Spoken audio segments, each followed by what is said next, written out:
Bienvenido una vez más a Héroe de la Fe, una palabra de Dios para transformar su vida, con el hermano Walter.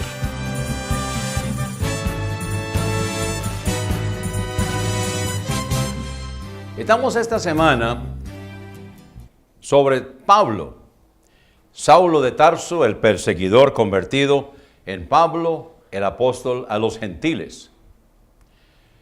Hemos visto la conversión de Saulo. Primeramente lo vimos como perseguidor de la iglesia, persiguió la iglesia de Jerusalén, fue usado para dispersar la iglesia de Jerusalén.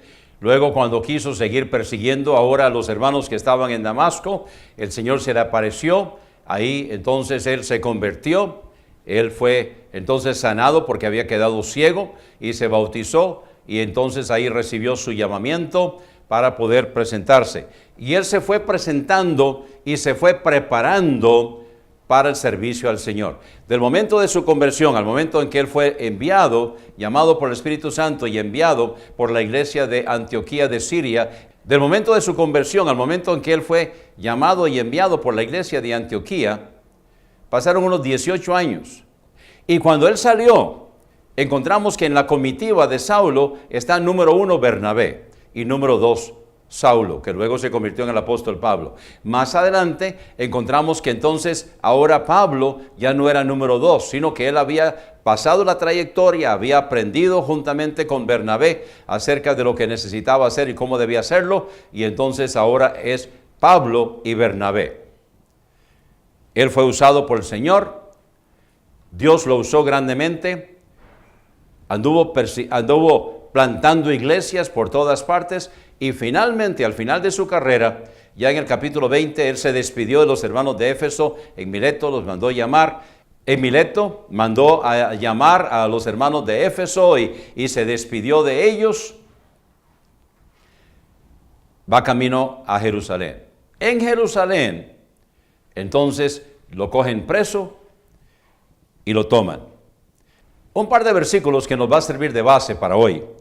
Lo encontramos en Filemón, versículos 9 y 10, donde Pablo le está escribiendo a Filemón: más bien te ruego por amor, siendo como soy Pablo, anciano y ahora también prisionero de Jesucristo, te ruego por mi hijo Onésimo, a quien he engendrado en mis prisiones. O sea, cuando Pablo estaba en la cárcel, él no estaba de vago, él estaba sirviendo al Señor desde la cárcel. Había alcanzado a un joven llamado Onésimo, que había huido de su amo, y entonces se había convertido, ahora lo está devolviendo a Filemón. También encontramos en 2 Timoteo capítulo 4, versículos del 6 al 8, ya al final de su carrera, la última carta de su ministerio: porque yo ya estoy para ser derramado en libación, y el tiempo de mi partida está cercano. He peleado la buena batalla, he acabado la carrera, he guardado la fe. Por lo demás me está reservada la corona de justicia, la cual me dará el Señor, el juez justo, en aquel día, y no solo a mí, sino también a todos los que aman su venida. Vamos ahora a Hechos capítulo 22, comenzando en el versículo 30.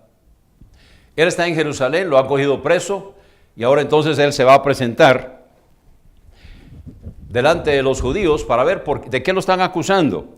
Entonces en Hechos capítulo 22, comenzando al final: y al día siguiente, queriendo saber de cierto la causa por la que era acusado por los judíos, el tribuno lo soltó de las cadenas y mandó venir a los principales sacerdotes y a todo su concilio, o sea, el Sanedrín, y sacando a Pablo lo presentó delante de ellos. Entonces Pablo, poniendo los ojos en el concilio, dijo: varones hermanos, yo con toda buena conciencia he vivido delante de Dios hasta el día de hoy.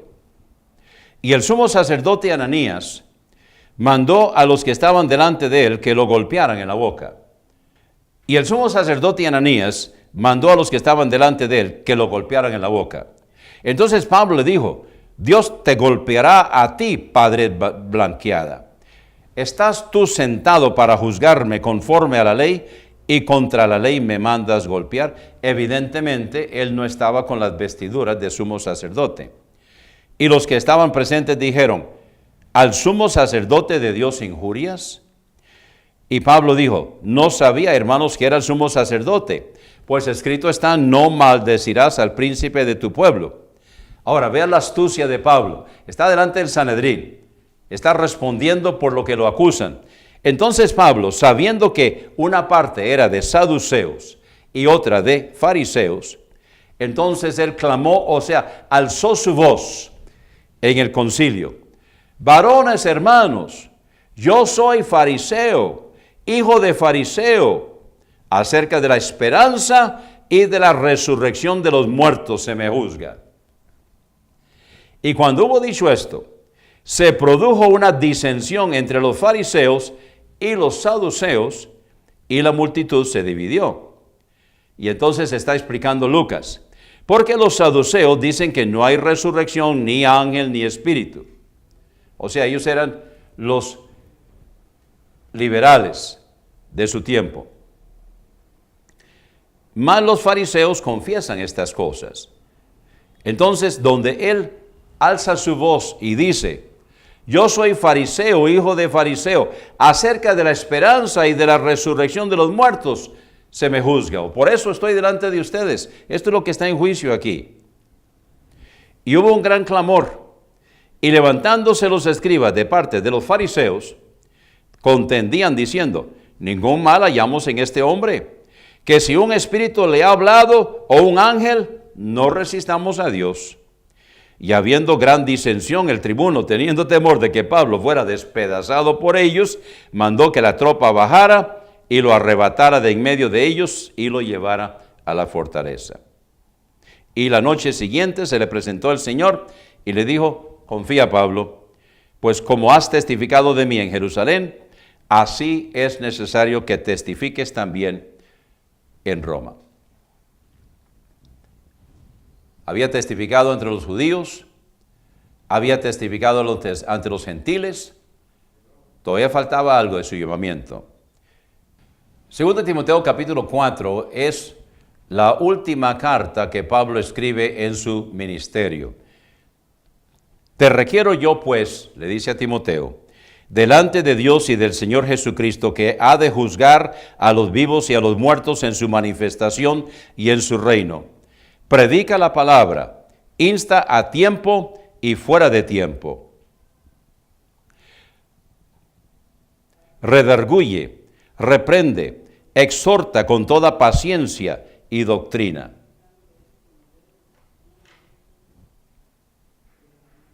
En 2 Timoteo capítulo 4, Pablo está al final de su carrera, está en la cárcel, y desde la cárcel está escribiendo a Timoteo. Te requiero yo, pues, delante de Dios y del Señor Jesucristo, que ha de juzgar a los vivos y a los muertos en su manifestación y en su reino. Predica la palabra. Predica la palabra, le dice a Timoteo. Y esto lo sigue diciendo el Señor hoy. Predica la palabra. No debemos estar predicando otras cosas. Hoy muchas veces se oyen otras cosas, se enseñan otras cosas. Filosofía, psicología, análisis. No, predica la palabra. La palabra de Dios es lo que está ausente en los corazones. Ellos pueden escuchar otras cosas allá afuera, pero el hombre de Dios, el siervo de Dios, el que ha sido llamado por el Señor, le dice Pablo a Timoteo, predica la palabra, no otras cosas. ¿Y por qué? Predica la palabra, insta a tiempo y fuera de tiempo, o sea, cuando es conveniente y cuando no es conveniente, cuando es el momento y cuando no es el momento. Insta a tiempo y fuera de tiempo, redarguye, reprende, exhorta con toda paciencia y doctrina. Porque vendrá tiempo cuando no soportarán la sana doctrina. Antes, teniendo comezón de oír, se amontonarán maestros conforme a sus propias concupiscencias, y apartarán de la verdad el oído, y se volverán a los cuentos. Bueno, la Biblia dice las fábulas. Hoy hay mucho cuento, hoy hay mucha fábula. Hoy hay muchas cosas que se están enseñando, se están predicando desde los púlpitos en el nombre del Señor, con las cuales Dios no tiene nada que ver. Predica la palabra, le dice Pablo a Timoteo. Predica la palabra, nos dice el Señor a nosotros hoy. La palabra de Dios. Esta es la palabra inspirada por Dios. Esta es la palabra que Dios le dio a los santos varones para que le escribieran a través de unos 1500 años. La palabra de Dios. Unos 40 escritores. La palabra de Dios. Y esta palabra de Dios es lo que nosotros necesitamos predicar. Dice Pablo, llegará el momento en que no van a soportar. Llegará el momento en que andarán buscando cosas más bonitas, cosas más interesantes y no soportarán la sana doctrina. Pero tú, le dice Pablo a Timoteo, pero tú, sé sobrio en todo. O sea, sea serio. Esto no es un vacilón, esto no es un juego, esto no es una payasada, esto no es para que nos luzcamos, esto no es para que nosotros nos paremos delante y contemos chistes y hablemos de filosofías y a mí me parece y déjeme contarle lo que me pasó a mí. No, predica la palabra. Y le dice Pablo a Timoteo, pero tú, sé sobrio en todo. Soporta las aflicciones. Si hay alguien que podía decirlo era Pablo. Soporta las aflicciones. Y le dice también, haz obra de evangelista. Cumple tu ministerio. Haz obra de evangelista. Bueno, el evangelio, 1 Corintios capítulo 15, versículos 3 y 4, es la muerte, sepultura y resurrección de nuestro Señor Jesucristo. La palabra significa buenas nuevas, pero el evangelio es la muerte, sepultura y resurrección. Y cuando Pablo dice a Timoteo, haz obra de evangelista, lo que está diciendo es, predique el evangelio. Predique la muerte, sepultura y resurrección. Está hablando de predicarle la palabra a los inconversos, de predicarle la palabra a los no creyentes, de alcanzarlos con la palabra de Dios, porque esto es lo único que los va a salvar. Esto es lo único que los va a rescatar. Esto es lo único que va a permitir que tengan un estilo de vida totalmente diferente, sacarlos del lodo cenagoso y poner sus pies sobre la peña y que puedan seguir caminando y trabajando y sirviendo al Señor durante su vida. Predica la palabra, haz obra de evangelista. O sea, busque a los inconversos, busque a las personas. Hay que alimentar la grey, hay que alimentar las ovejas, hay que darles de comer a los hijos de Dios. Pero también, si nos quedamos con los hijos de Dios, nos quedamos con los creyentes que ya están, va a llegar un momento en que se van a morir de viejos y las iglesias se van a quedar vacías. De hecho, necesitamos buscar a los niños y buscar a los jóvenes y predicarle la palabra de Dios, alcanzar a estas personas para Cristo. Y le dice, cumple tu ministerio. Cada uno de nosotros tenemos un ministerio. Dios me llamó y posiblemente Dios lo ha llamado. Bueno, y una cosa estoy seguro, usted también tiene un ministerio. Tal vez su ministerio no es pararse en un púlpito, tal vez su ministerio no es pararse en público delante de otras personas y predicar públicamente la palabra de Dios, pero tanto usted como yo tenemos un ministerio. De hecho, en la carta a los Efesios dice que el trabajo del pastor es ayudar, apoyar, formar a los hermanos de las iglesias para su ministerio. Entonces, Pablo dice a Timoteo, cumple tu ministerio. Y nosotros estamos escuchando también, cumpla su ministerio. Que cada uno de nosotros cumplamos el ministerio que el Señor nos ha encomendado. Esa área de servicio, esa área donde Dios nos quiere usar para su honra y para su gloria. Puede ser limpiar el piso del templo, o puede ser llevar las valijas de la persona que está predicando, o puede ser pararse en público y predicar la palabra. No importa lo que sea, sirviendo al Señor en el área que Dios nos ha puesto para la gloria del Señor. Hubo un tiempo en que yo limpiaba ventanas cuando estaba en el seminario allá en los Estados, y entonces yo me dije a mí mismo, bueno, yo estoy limpiando ventanas mientras estoy estudiando, preparándome para servir al Señor mejor, pero estas son las mejores ventanas. Van a quedar más limpias que nunca. Entonces no importa dónde estemos haciendo lo que estamos haciendo, que sea siempre para la gloria del Señor. Versículo 6. Porque ya yo estoy para ser derramado en libación y el tiempo de mi partida está cercano. He peleado la buena batalla, he acabado la carrera, he guardado la fe. Pablo está escribiendo desde la cárcel y le está dando las últimas palabras, los últimos consejos a Timoteo, su hijo en el ministerio, su hijo espiritualmente hablando. Por lo demás me está reservada la corona de justicia, la cual me dará el Señor el juez justo en aquel día, y no solo a mí, sino también a todos los que aman su venida. Y entramos nosotros. Y entonces le dice, procura venir pronto a mí, porque Demos me ha desamparado, amando este siglo, se ha ido a Tesalónica, Crescente a Galacia, Tito a Dalmacia. O sea, los demás no lo habían abandonado. El que lo abandonó fue Demas, pero los demás andaban de viaje, posiblemente enviados por Pablo. Solo Lucas está conmigo. Toma a Marcos y tráelo contigo. Recuerde que él se había molestado porque Marcos se había apartado de ellos, Juan Marcos. Pero ahora él le dice, tráelo contigo porque me es útil para el ministerio. A Tíquico envía a Éfeso, trae cuando vengas el capote que dejé en Troas, en casa de Carpo, los libros, mayormente los pergaminos. Y esto me recuerda cómo nosotros necesitamos estar estudiando la palabra de Dios, pero también estudiando otros libros, también escuchando otros sermones, también escuchando la enseñanza de otros siervos del Señor. Necesitamos estar regenerando nuevas ideas. Necesitamos estar escuchando nuevos conceptos, nuevas perspectivas, siempre doctrina sana, la palabra de Dios, pero de otro punto de vista para ayudarnos y para refrescarnos, para ayudar en el Señor y seguir adelante creciendo. Versículo 14, Alejandro el calderero me ha causado muchos males, el Señor le pague conforme a sus hechos, guárdate tú también de él, pues en gran manera ha resistido a nuestras palabras. En mi primera defensa nadie me ayudó, sino que todos me desampararon, no les sea imputado.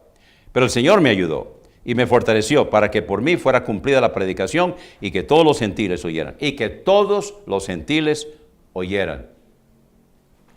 Y fui librado de la boca del león.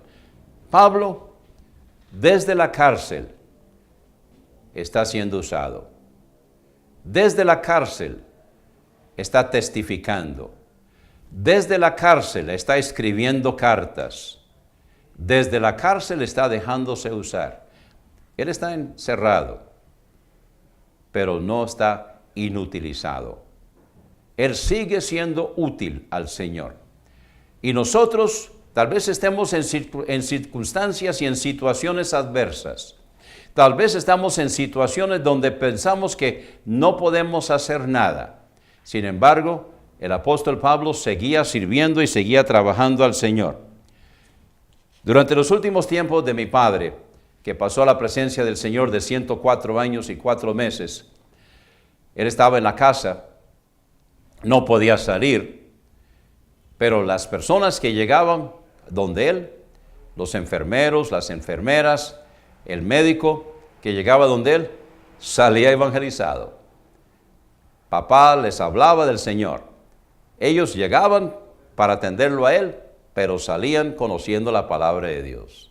Algunos dijeron que habían hecho profesión de fe, que habían aceptado al Señor. Solo el Señor sabe si fueron reales o si nada más estaban complaciendo al viejito, pero solo el Señor sabe. Pero papá hizo su trabajo y papá sembró la semilla en los corazones de ellos. Él estaba encerrado, ya él no podía salir, pero las personas que llegaban él aprovechaba.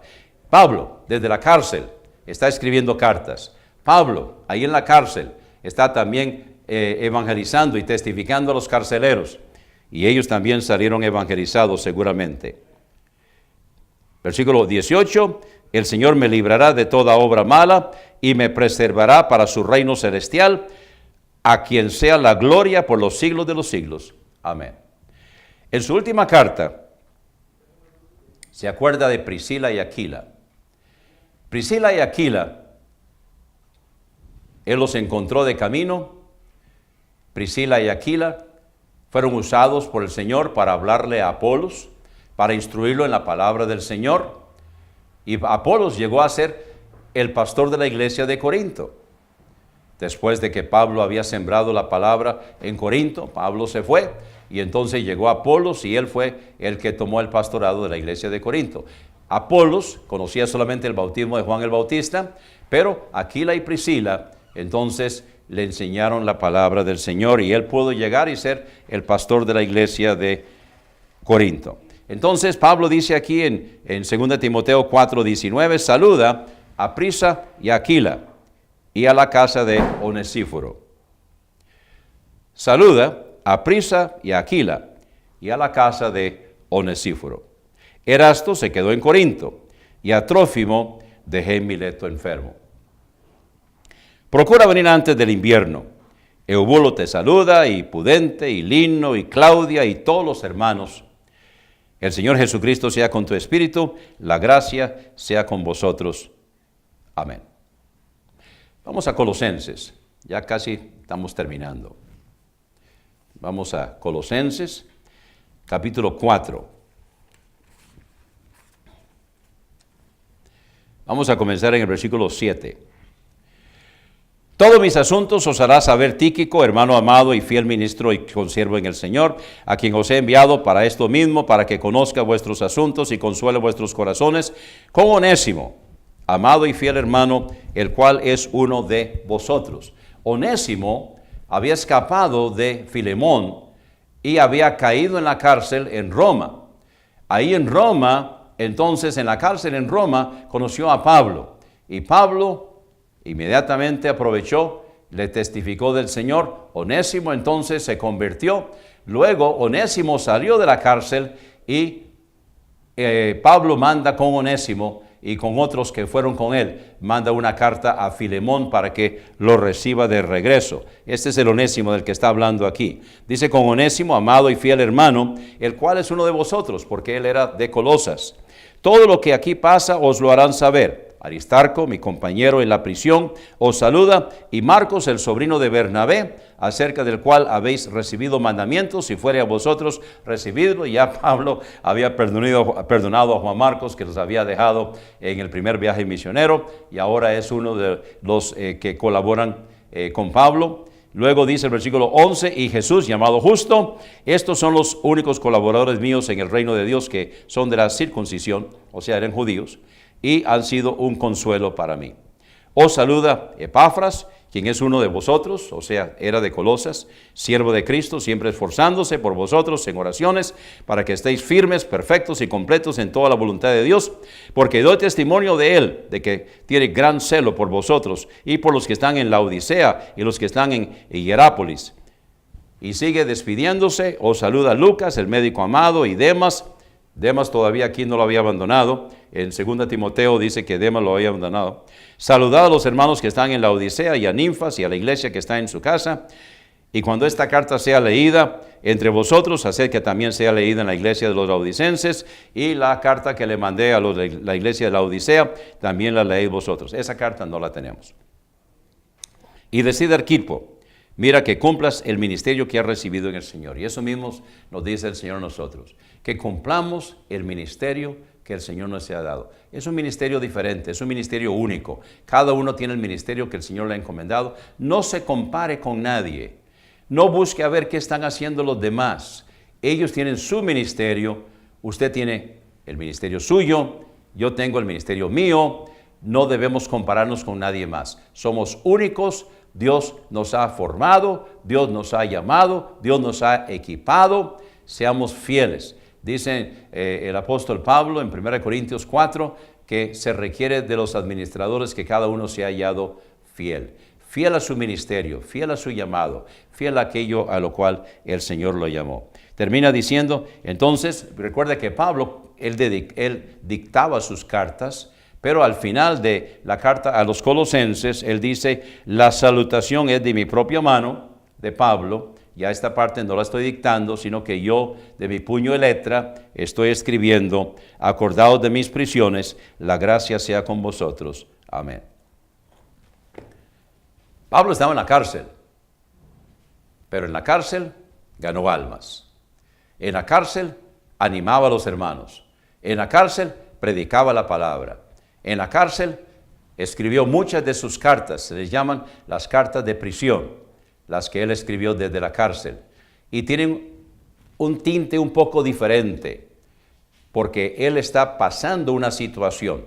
La gracia del Señor le está dando porque él está en la cárcel. Si no estuviera en la cárcel, él no estaría recibiendo la gracia del Señor para estar en la cárcel.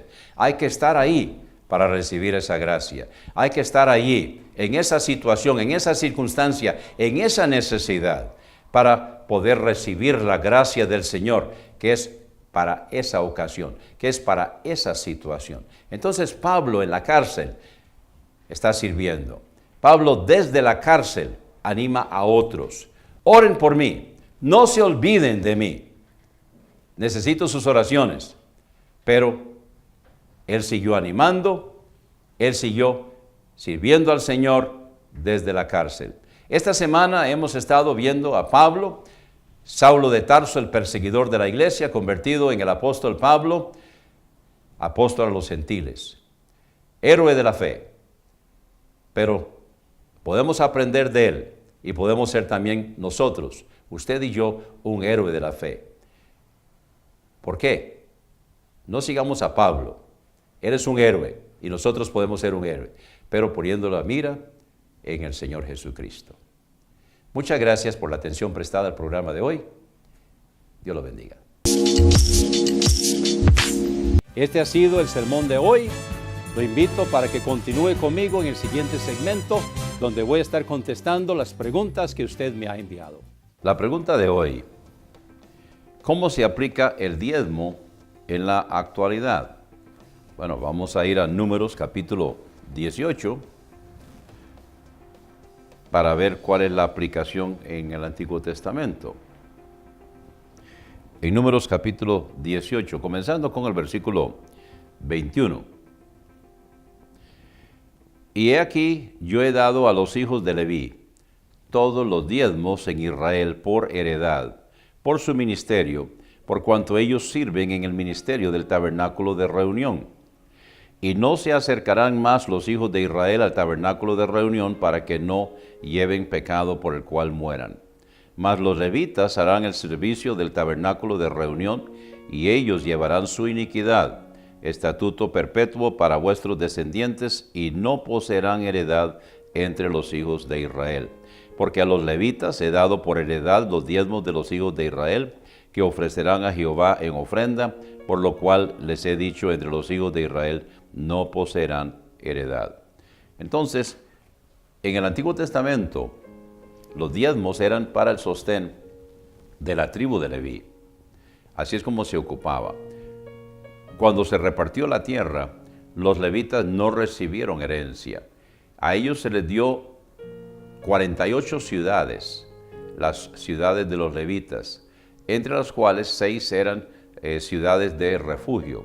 Esas 48 ciudades, con su ejido, unos 2,000 codos alrededor de la ciudad, que era para que tuvieran ahí su ganado y tal vez una huerta o alguna cosa así, era donde ellos vivían, esas 48 ciudades que quedaron dispersas, pero ellos no recibieron herencia y ellos vivían entonces de los diezmos. Ahora, 12 tribus sosteniendo una tribu, ellos recibían el 120% del promedio del Producto Bruto Nacional. Además de eso, los que servían al altar también se beneficiaban de algunas de las ofrendas. Así es como se manejaba el diezmo en el Antiguo Testamento. Ahora vamos al Nuevo Testamento. Vamos primeramente a Mateo capítulo 23. En Mateo capítulo 23, Jesús está hablando. Ahora, Jesús está hablando a los judíos y recuerde que todavía la ley está en vigencia. Ahora, tal vez los judíos no lo sabían, pero ya ellos no estaban bajo la ley. Jesús estaba bajo la ley. Jesús estaba viviendo la ley, cumpliendo la ley, guardando la ley, y la iba a terminar de guardar y cumplir en la cruz del Calvario y en su muerte, sepultura y resurrección. Aquí está hablándole entonces a los escribas y los fariseos en Mateo capítulo 23 y el versículo 23. Ay de vosotros, escribas y fariseos hipócritas. Esto es uno de los ayes de nuestro Señor. Queja contra los dirigentes religiosos de aquel día. Porque diezmáis la menta y el eneldo y el comino. O sea, cogen la menta, que es una hojita. 1, 2, 3, 4, 5, 6, 7, 8, 9 para mí, 1 para el Señor. Luego venían el eneldo. 1, 2, 3, 4, 5, 6, 7, 8, 9 para mí, 1 para el Señor. Y luego vienen las semillitas de comino. 1, 2, 3, 4, 5, 6, 7, 8, 9 para mí, 1 para el Señor. Diezmáis la menta y el eneldo y el comino, y dejasteis lo que es lo más importante de la ley, el juicio y la misericordia y la fe. Ellos guardaban rígidamente al extremo de contar semillas, de contar hojas, guardaban la ley en cuanto al diezmo se refiere, pero habían abandonado la ley en cuanto al espíritu de la ley. Guardaban la letra, pero no guardaban el espíritu de la ley, y por eso les dice el juicio y la misericordia y la fe. Entonces termina diciéndoles, esto era necesario hacer, o sea, el juicio y la misericordia y la fe. Luego les dice, y no dejar aquello, o sea, no dejen de diezmar. El diezmo es importante, pero no es lo más importante. Lo más importante es el juicio y la misericordia y la fe. Esta enseñanza se le está dando a los judíos. Algunos dirán, bueno, pero eso fue a los judíos, ya eso no está en vigencia hoy, porque eso se cumplió. Cuando Jesús cumplió la ley, Él está cumpliendo también esto. Sí, pero es un principio, y el principio lo encontramos también. Vamos a 1 Corintios capítulo 16, y cuando vamos buscando 1 Corintios 16, quiero decirles que aquí no es diezmo. Esto no es diezmo. 1 Corintios 16, 1 y 2. Esto es una ofrenda que Pablo y su comitiva estaban promoviendo y recogiendo entre las iglesias de Asia Menor que Pablo había plantado. Judea estaba pasando por una situación, estaban pasando por una necesidad. Y entonces ellos necesitaban ahora, de donde había salido el Evangelio, ellos estaban necesitando que las iglesias de las otras regiones los apoyaran y los ayudaran. Pablo está promoviendo esto, y es de esa ofrenda designada para las necesidades de las iglesias de Judea que Pablo está promoviendo. Repito, esto no es diezmo, pero hay un principio que se involucra aquí. En cuanto a la colecta para los santos, haced vosotros también de la manera que ordené en las iglesias de Galacia. Pablo era apóstol, podía ordenar las iglesias. Cada primer día de la semana, cada uno de vosotros ponga aparte algo, guardándolo según Dios lo haya prosperado, para que cuando yo llegue no se hagan entonces colectas. Aquí está hablando según Dios lo haya prosperado, o sea, es un porcentaje, y el diezmo es un porcentaje. Ahora quiero que vayamos a Hebreos capítulo 7, a ver cómo está el asunto en cuanto a los diezmos en la actualidad. Y con esto ya voy terminando. En Hebreos capítulo 7, dice, en el versículo 8, y aquí ciertamente reciben, tiempo presente, los diezmos hombres mortales. O sea, el escritor de los Hebreos está hablando de una situación que existía, ya se había cumplido la ley de los profetas, ya la ley no estaba en vigencia, ni siquiera para Jesucristo. Y aquí está escribiéndole entonces a los judíos que conocían bien el principio, donde les dice, aquí ciertamente reciben los diezmos hombres mortales. O sea, cuando nosotros diezmamos, los que están recibiéndolo son hombres mortales, diezmamos en la iglesia, lo están recibiendo las personas encargadas en cuanto a eso. Pero ¿qué ocurre con eso? Nosotros lo damos en la iglesia, nosotros lo damos a personas mortales. Dice el escritor de los Hebreos, más allí aquel de que se testifica que vive. O sea, cuando se diezma aquí, lo está recibiendo el Señor allá. Esto en cuanto a los diezmos en la actualidad. Muchas gracias por la pregunta de hoy. Estoy esperando la suya. Gracias por su sintonía. Lo esperamos cada mañana de lunes a viernes a las 10 en su programa Héroe de la Fe con el hermano Walter. El único requisito es creer.